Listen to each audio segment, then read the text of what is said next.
En août 2023, j'ai eu l'occasion de participer à la célèbre marche du grain entre Vernaya et Salvan. Donc c'est une montée avec les ânes jusqu'au village de Salvan le long de la ligne de train Mont-Blanc Express. Ce chemin s'appelle le chemin des diligences, il est composé de 37 lacets et en fait c'est l'ancienne route qui mène à Salvan avant que le pont de Gueuro, à l'époque le pont le plus haut d'Europe, soit construit pour relier ce village par la route. Donc c'est en mémoire de l'époque où on acheminait le grain à dos d'âne depuis la plaine du Rhône jusqu'au village de Salvan.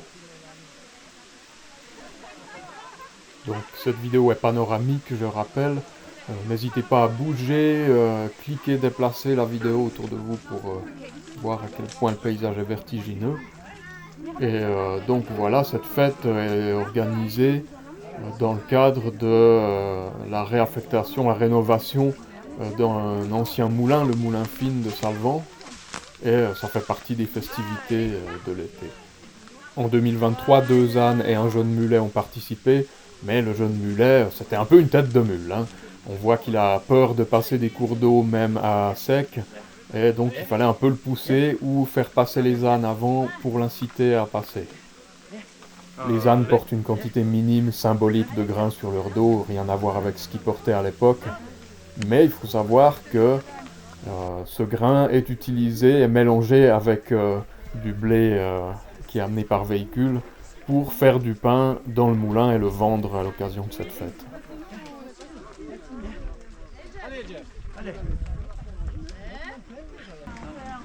Quand les ânes sont rentrés à Jérusalem, il y avait des palmes par terre. Ah ouais. Ici, Salvan, ils ne connaissent pas.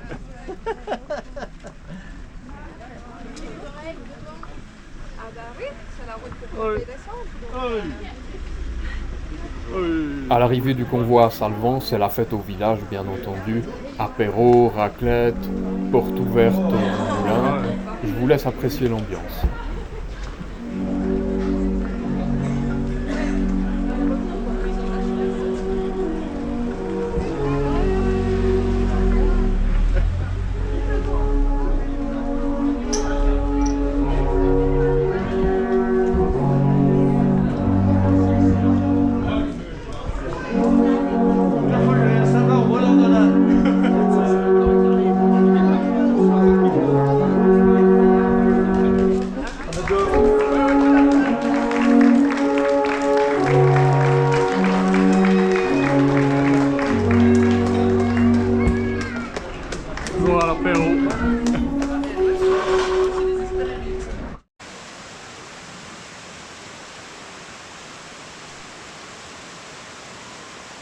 Alors, bienvenue au moulin Fine de Salvan. C'est un moulin qui date de 1700 environ, d'après les écrits qu'on a à la commune. Et puis on a une gravure de 1708 qui est en rosserie blanche. C'est un moulin qui fonctionne avec la force de l'eau. L'eau il arrive par l'intermédiaire du bière. Maintenant je vais mettre l'eau sur la roue pour qu'elle donne toute la force au mécanisme pour faire tourner la pierre du dessus.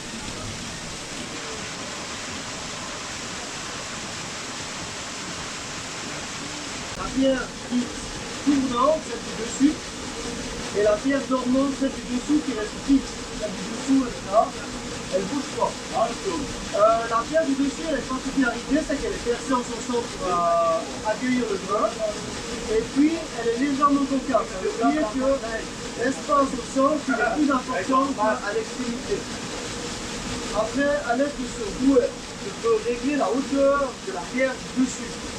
C'est-à-dire je peux écarter les pierres l'une de l'autre, ce qui fait indirectement la finesse de la farine. La farine Ça, c'est le est produit fini. Et vu que la pierre elle est légèrement excentrique, ça m'amène toujours un peu plus la farine jusqu'à un canal percé. Et puis après, ça va tomber dans les sacs à farine en bas dessous. Et puis on a chaque fois un petit jet qui vient avec la farine. Vous pouvez toucher si vous voulez. Là, on la laisse un tout petit peu granuleuse. On va voir si c'est bon par rapport à ceux qui font le pain. Sauf les dents qui sont frais. Frais, c'est comme les branches de la recette.